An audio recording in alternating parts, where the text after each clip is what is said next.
Hello students, today we are going to see about the topic exception handling in Java.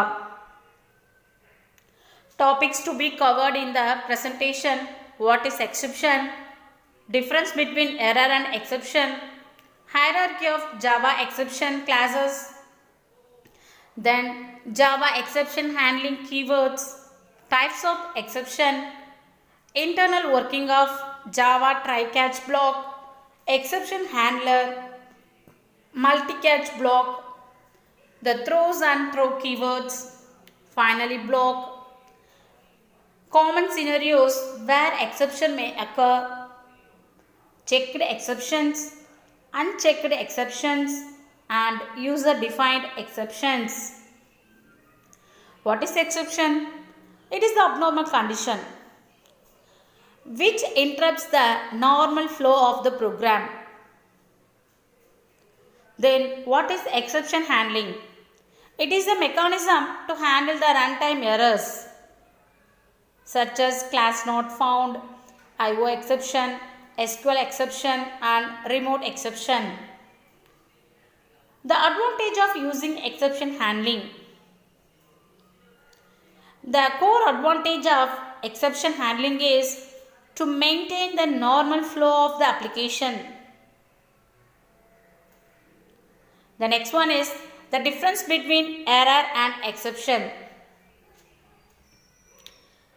An error represents a condition that most reasonable applications should not try to catch it.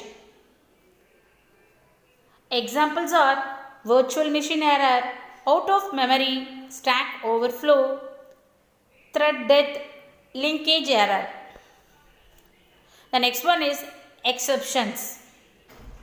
An error which reasonable applications should catch. Examples are array index out of bounds, arithmetic errors, null pointer exception and IO exception.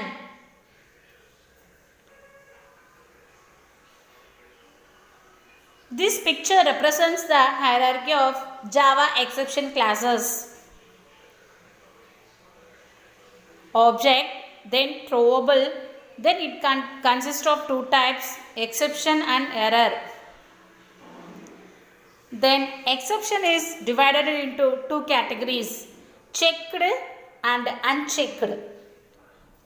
IO exception, SQL exceptions comes under the checked exceptions. Arithmetic exceptions, null pointer exceptions comes under the unchecked exceptions. Then virtual machine error and assertion error is the types of errors. Then keywords in exception handling. The first one is try. The try block consists of the code which we expect to throw the exception. The one condition is that try block must be used within the method. The Java try block must be followed by either catch or finally block. The next one is Java catch block.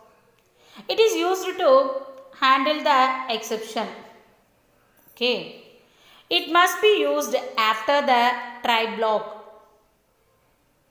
We can use multiple catch block with single try block. Okay. The next one is finally.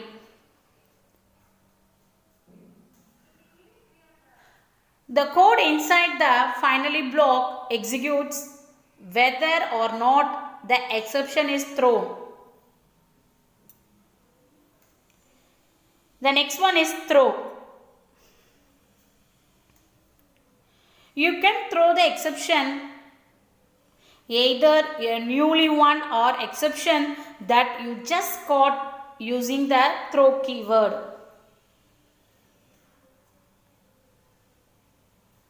The next one is throws.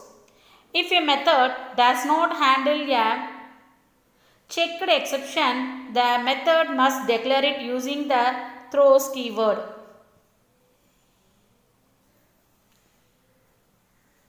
The next one is types of exception in Java. Arithmetic exception, array index out of bounds exception, class cast exception, illegal argument exception, index out of bounds exception, negative array size exception, null pointer exception, number format exception, no such method exception.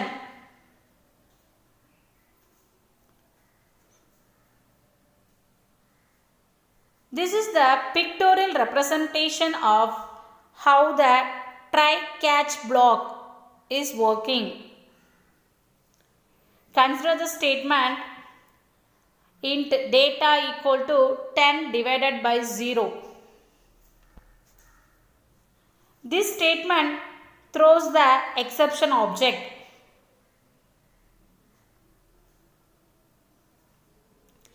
Here we are going to check whether the thrown exception object is handled properly or not.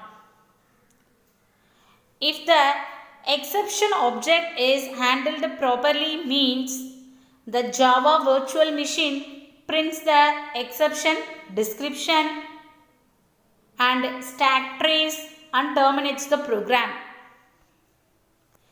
If the exception object is not handled properly means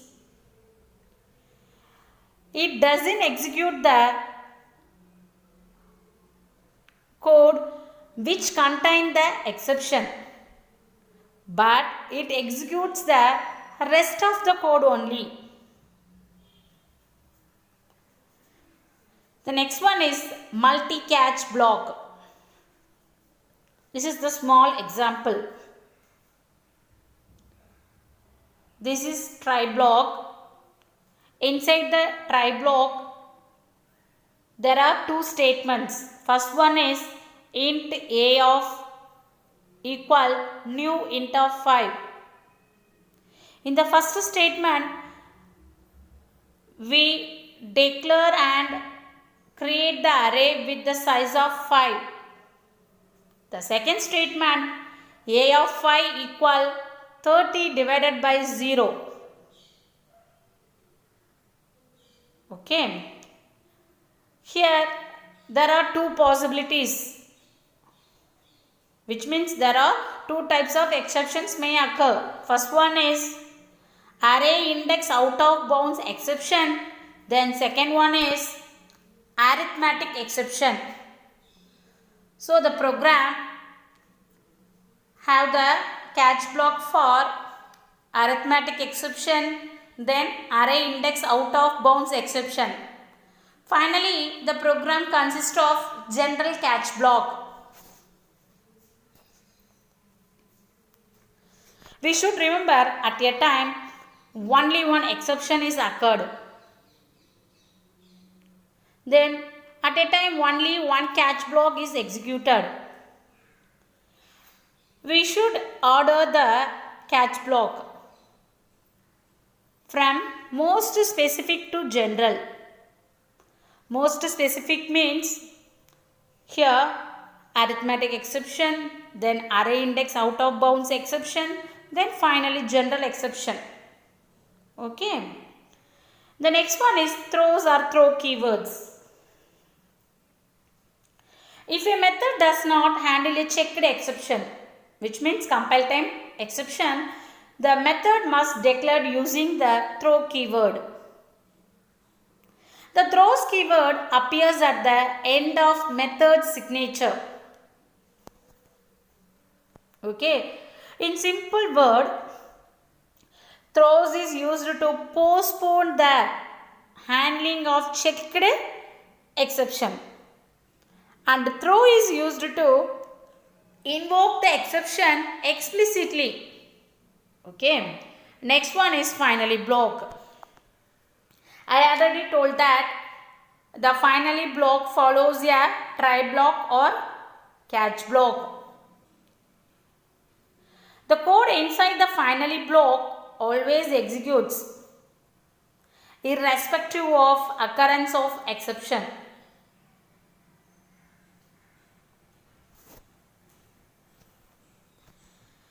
The next one is common scenarios where exceptions may occur. First one is arithmetic exception.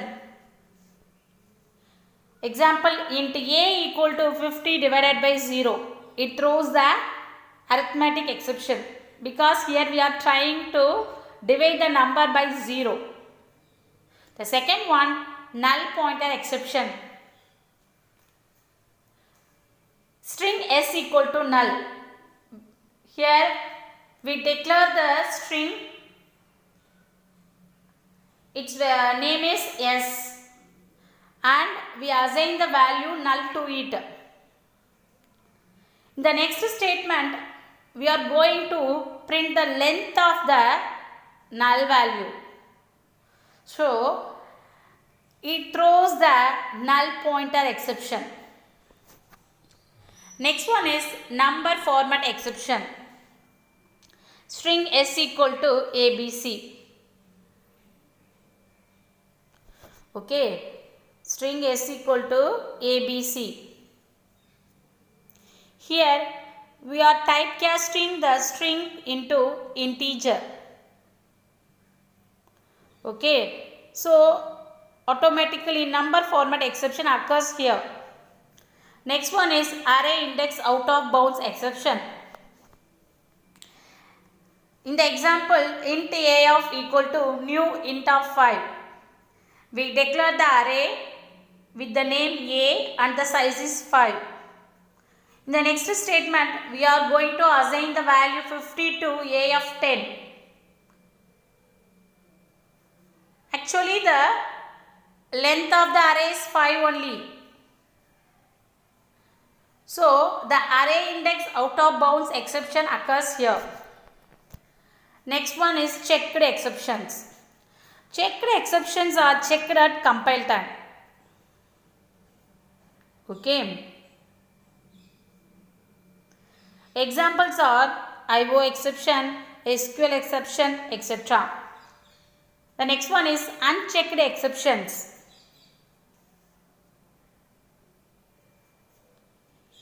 The compiler does not check code to see if the exception caught or declared. Okay. If the unchecked exception occurs or not caught, what will be happen? The program terminates or runs with unexpected results. The final one is user-defined exceptions. We can create our own exceptions in Java. When writing our own exception, we should remember some points in our mind. First one is all exceptions must be child of throwable. Second one is if you want to write a checked exception, that is automatically enforced by the handle or declare rule. So, you need to extend the exception class. The third one is if you want to write a runtime exception, you need to extend the runtime exception class. Okay. For checked exception, you should extend the exception class.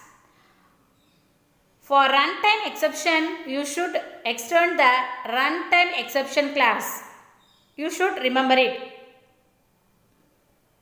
Here the example. Class myException extends exception of. Here myException is the checked exception.